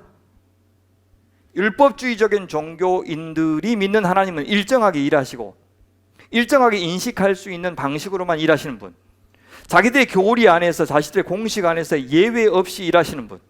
그래서요 자기들은 그 신이 뭘 좋아하고 언제 싫어하는지 잘 알고 있다고 생각했어요. 어떻게 하면 교회가 성장하는지도 잘 알고 있어요. 어떻게 하면 축복을 받는지도 그들은 다 알고 있다고 생각했어요. 적절하게 자기 자신을 절제하고 통제하고 하나님의 율법을 문자 그대로 따르기만 하면 하나님은 반드시 복을 주실 수밖에 없는 분이라고 여기고 있었어요. 신비가 없단 말입니다. 여지가 없어요. 그래서 깜짝 놀랄 만한 상황은 안 일어나요.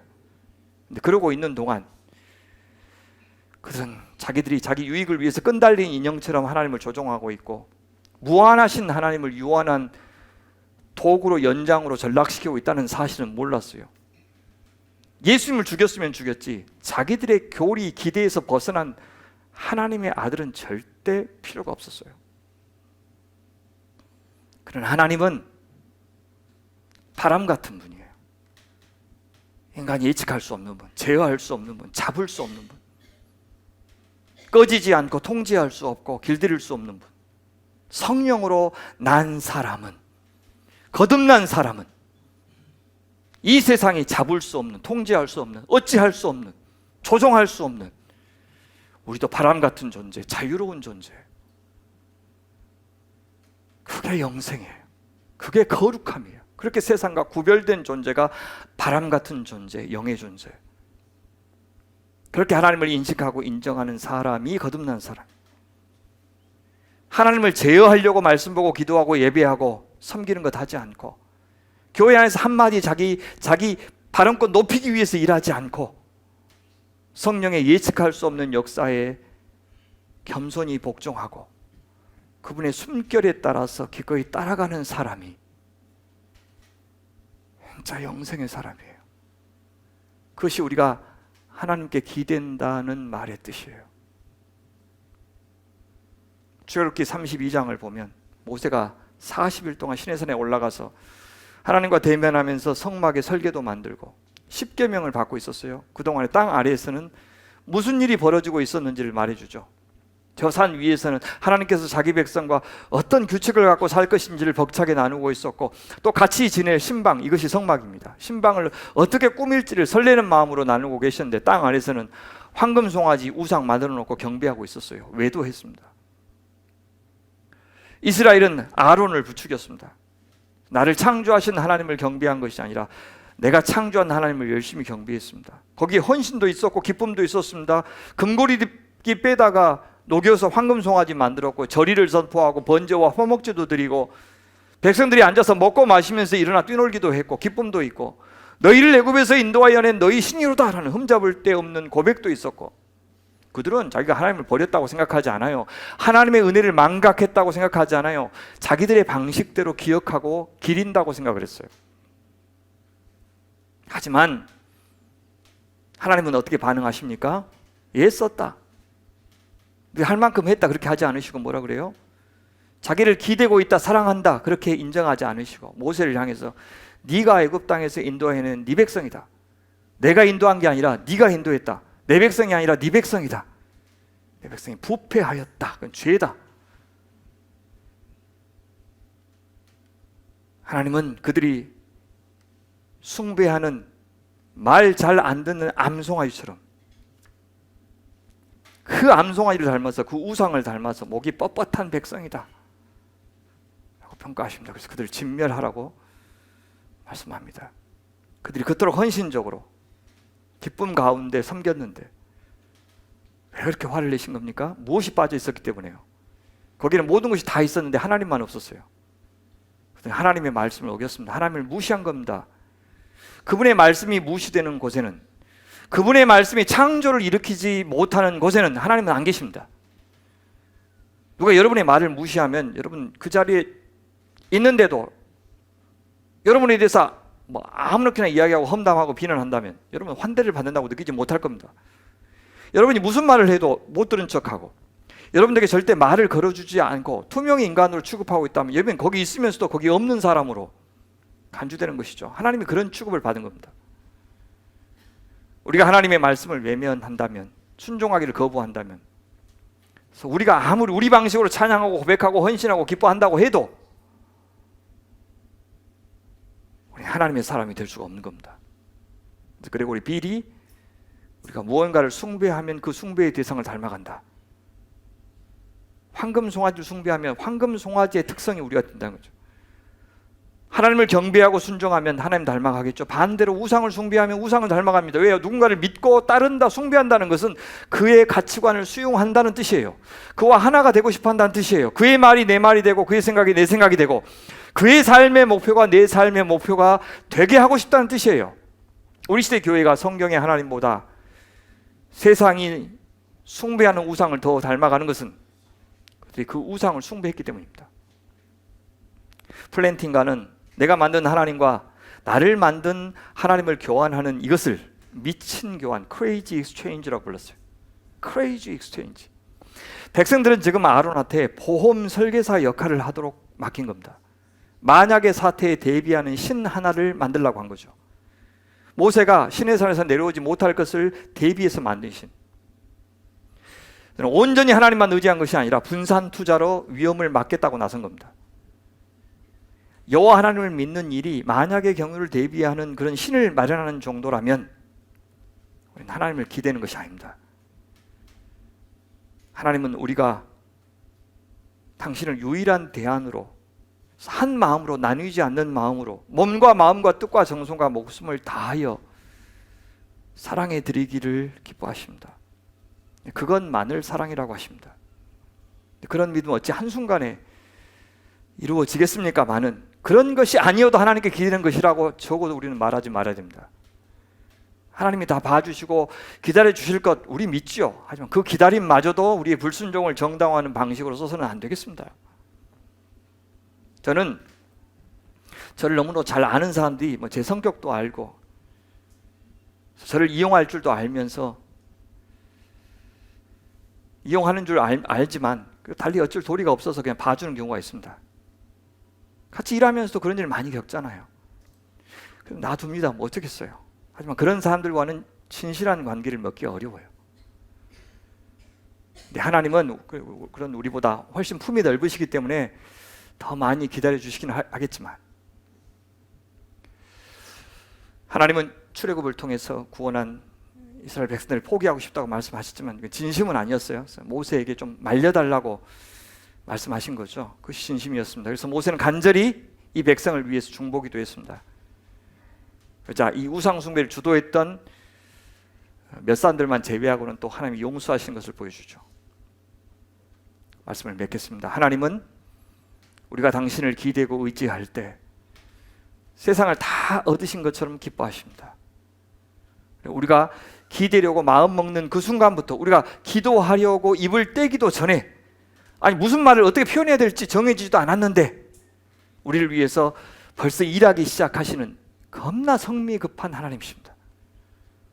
그렇게 우리가 진실하기만 하면 많이 배웠든지 적게 배웠든지 많이 기여했든지 못 기여했든지 우리의 성과 인종과 계급 같은 거 우리의 과거 같은 거 전혀 고려하지 않으시고 다 상대해 주시는 참 좋은 하나님이십니다. 그러니 우리가 하나님께 기댈 때 가장 중요하게 여겨야 하는 것은 바로 하나님을 하나님답게 상대해 드리는 것입니다.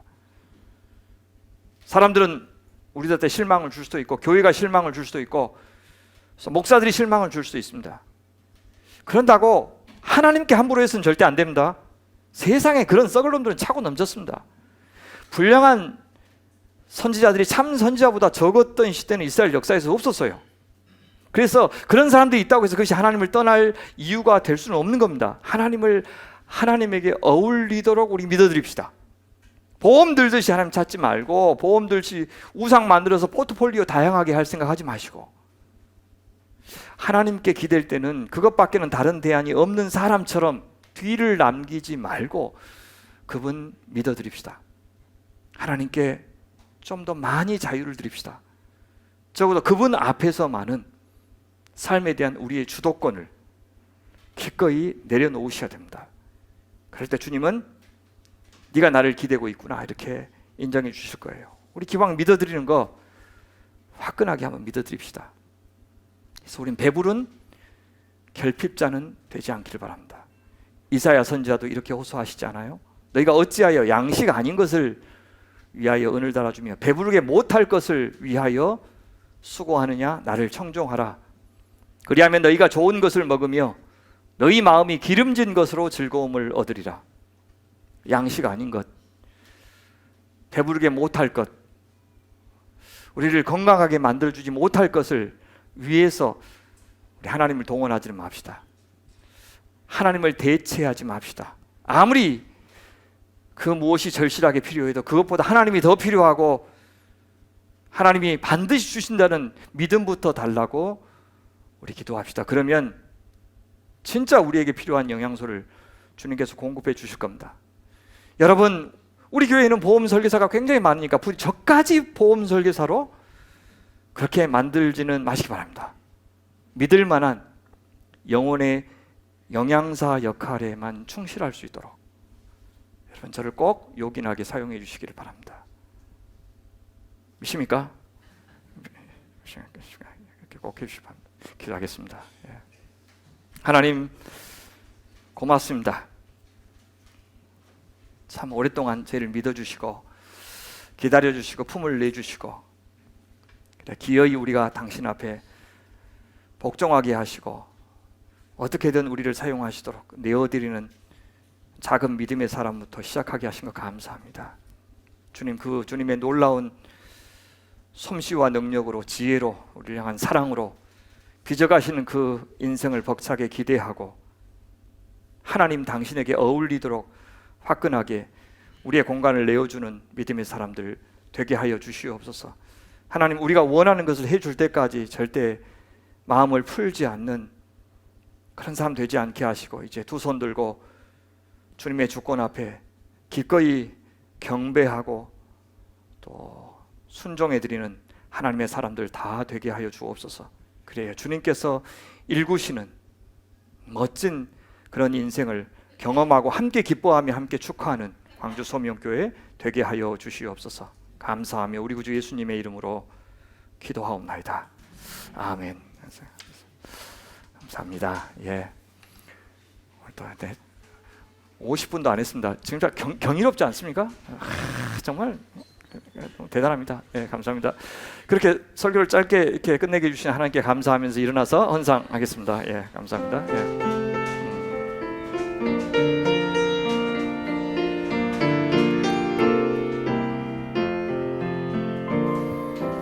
나의 모습 나의 소유 주님 앞에 모두 드립니다.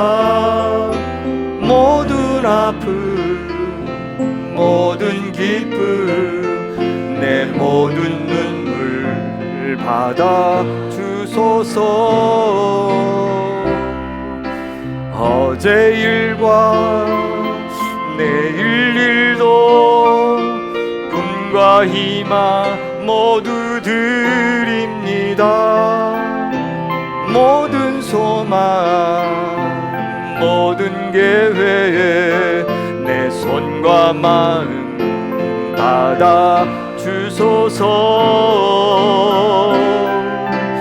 나의 생명을 드리니 주 영광 위하여 사용하옵소서. 내가 사는 날 동안에 주를 찬양하며 기쁨의 제물 되리. 나를 받아 주소서. 자비하신 주님 감사합니다. 매 순간을 주의 은혜로 살아온 당신의 자녀들이 생명의 주인 되신 주님께 나와서 주의 사랑으로 돌보시고 공급해 주신 것, 또 주님의 능력을 갖고 지키시고 보호하신 것, 주의 신실하심으로 용서해 주시고 품어 주시고 기다려 주신 은혜 이 시간 기억하면서 헌상하오니 받아 주옵소서. 주신 은혜를 헤아릴 줄 알게 하셔서 저희 마음에서 탐욕을 거두고 주님이 주신 그 선물을 잘 누리고 그 자족과 평안을 알게 하여 주시옵소서.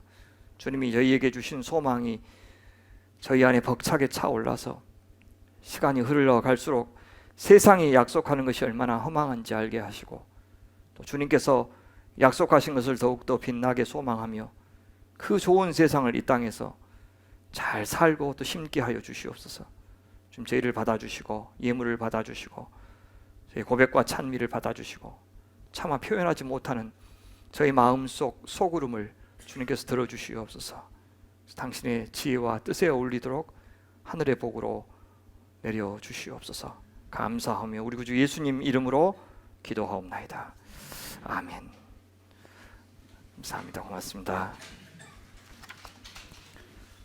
오늘 귀한 성도 함께 예배함이 큰 기쁨입니다. 감사합니다. 오늘 같이 하신 분들 좀 소개하는데요. 먼저 우리 이태민 목사님, 그다음에 사모님, 2부 예배 후에 우리 실행위원들과 또 청소년부 선생님들과 함께 인터뷰를 할 것인데 오늘 예배 참석해 주셨습니다. 저 오른쪽 저기 두 분 계십니다. 잠깐 일어나시겠어요? 네, 큰 박수로 환영하겠습니다. 감사합니다. 고맙습니다. 감사합니다. 예, 그동안 저희 교회에서 비주얼 담당이 누구였죠? 이런 사람들 봤나? 저희 교회 비주얼 담당이 누구였죠? 예, 저였죠. 그래서 제가 지금 기쁜 마음으로 지금 양도하려고 합니다. 저분이 이제부터 우리 교회 비주얼 담당입니다. 예, 청소년부 김희원 목사님이 중북교회 이전에 계셨던 교회 이제 풀타임 사역자로 다시 청빙을 받아서 가시게 되는데, 그래서 이제 부득불 청소년부 그다음에 대학부 맡으실 분을 저희가 찾는데, 우리 이태미 목사님 처음 저희 교회 함께 하신 분들은 한 6개월 동안 같이 계셨던 시간들 기억하실 겁니다. 그렇죠? 그때 참 좋은 기억이 있는데 저희와 함께 해주실 마침 여건이 되어서 모시게 되었습니다. 이제 실행위원회 실행위원들 아니고 원하시는 분들은 다 참여해서 같이 교제하시면 좋겠습니다. 고맙습니다. 또 참 반가운 우리 식구 계시는데, 정보영 선교사님 파푸아 뉴기니에서 한 8개월 정도 번역 사역 일단락 하시고 한 단계 일단락 하시고 건강한 모습으로 돌아오셨습니다. 어디 계십니까? 저 뒤에 안 보이시죠? 예, 감사합니다. 예, 그동안 키가 조금 더 줄은 것 같아요. 그죠? 예, 그래서 예, 감사합니다. 예, 막 만나고 싶고 막 그러죠. 그죠? 근데 지금 몸이 온전치 않아서 그냥 돈으로 받겠다고 그렇게 하시니까 참고해 주시면 좋겠습니다. 감사합니다. 예, 더 자세한 소식은 다음 주에 여기 설교하시면서 말씀도 나누고 또 어떻게 지내셨는지도 그렇게 나누어 주시겠습니다. 감사합니다. 어제 정말 경사스러운 우리 결혼 예식이 있었습니다. 김경 권사님 딸 우리 나영 자매가 서울에서 결혼했는데 6분의 우리 교인들이 또 먼 걸음 해주셨는데요. 권사님 어디 계십니까? 김기영 권사님? 예, 저기. 예. 일어나셔서 감사합니다. 이렇게. 고맙습니다. 감사합니다. 고맙습니다. 또 김호연 우리 안수 집사님, 그다음에 문경숙 권사님 아들 현군도 친구들이 군인 친구들이 정말 멋지게 결혼 예식을 꾸며주시고, 또 무엇보다도 우리 김호연 집사님이 멋지게 또 아버지로서 또 당부의 말씀 이렇게 주셔가지고 이렇게 설교를 부탁해도 되겠다. 엄청 은혜 받았습니다. 제가. 예, 감사합니다. 우리 잠깐 일어나셔서 감사하시죠.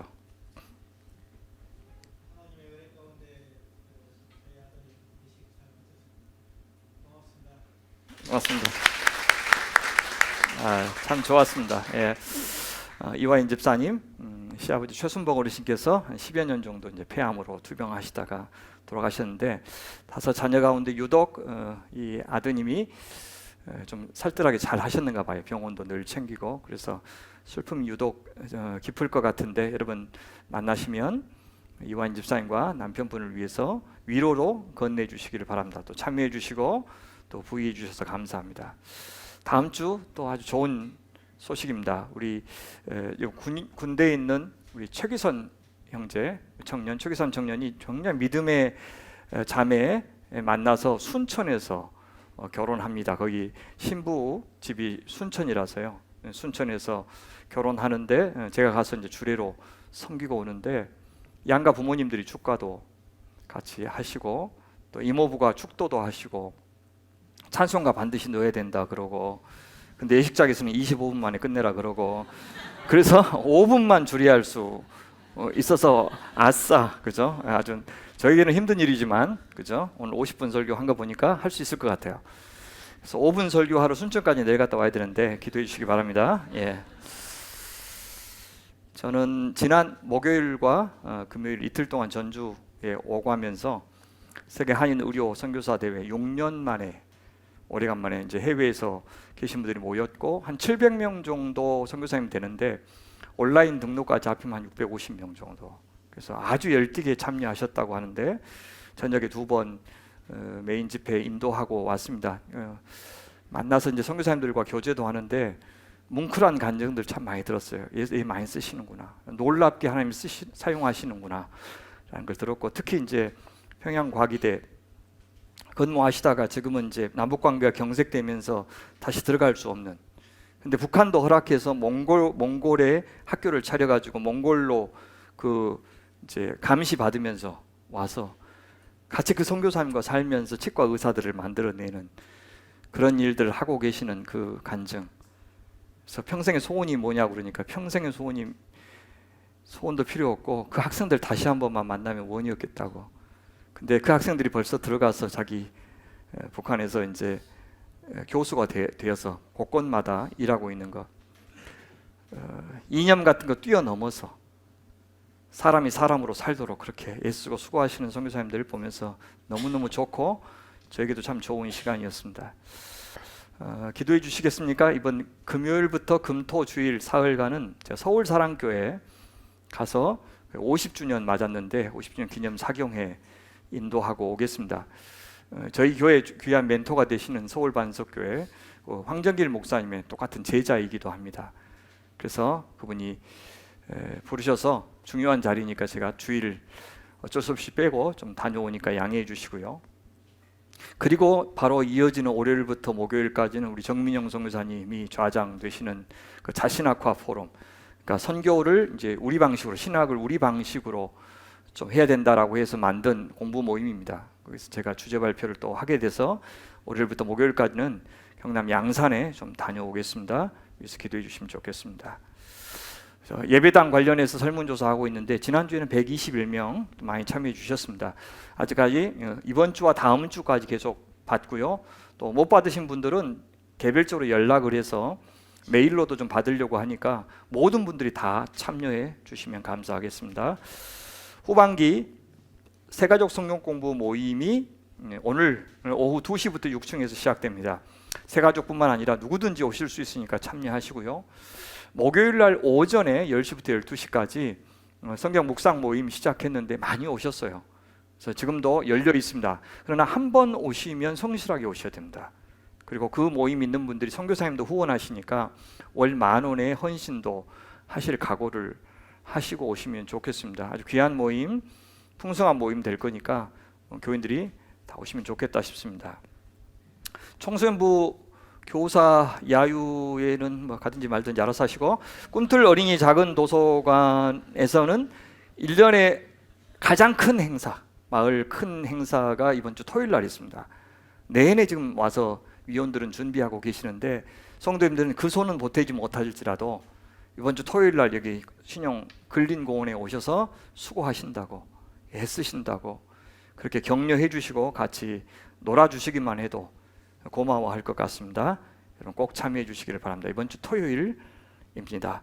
우리 같이 다시 한번 옆에 있는 분들에게 우리 축복할까요? 사랑의 나눔이 있는 곳에 2번 같이 부르겠습니다. 옆에 보시면서 축복합시다.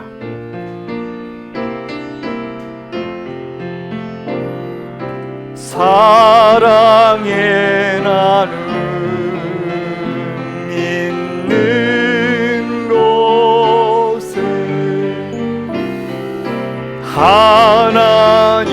하나님께서 계시도다. 사랑의 나눔 있는 곳에 하나님께서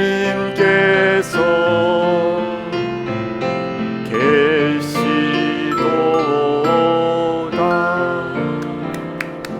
감사합니다. 10월의 파송의 고백 같이 나누겠습니다. 시작. 사랑의 하나님께서 아들을 내어주시는 사랑으로 아무 소망 없는 저희들을 구원하여 주시고 하나님 나라 백성으로 부르시고 교회를 세워주신 것을 믿습니다. 이제 교회를 통해서 주님의 창조의 계획을 이루시려는 뜻을 믿습니다. 하지만 거룩한 그리스도의 몸으로 부름받은 저희 교회가 얼마나 주님의 뜻을 이해하고 순종하는데 미혹하고 게으른지도 주님은 아십니다. 하오니 주님, 교회는 늘 개혁되어야 한다는 사실을 인정하겠습니다. 교회를 사랑하되 교회를 이상화하지 않겠습니다. 세상으로부터 진리와 순수함을 지키되 세상과 고립된 섬은 되지 않겠습니다. 교회의 지도자들을 존경하되 그들의 말을 무턱대고 하나님의 말씀으로 여기지는 않겠습니다. 교회를 통해서 하나님의 사명을 감당하되 사람의 영광이 아니라 주님의 영광만을 위하여 살겠습니다. 주님, 저희를 사용하여 주옵소서. 주님 저희를 새롭게 변화시켜 주옵소서. 아멘. 서로 축복할까요? 여호와는 내게 복을 주시고 너를 지키시기를 원하며 여호와는 그의 얼굴을 내게 비추사 은혜 베푸시기를 원하며 여호와는 그 얼굴을 내게로 향하여 드사 평강 주시기를 원하노라. 아멘.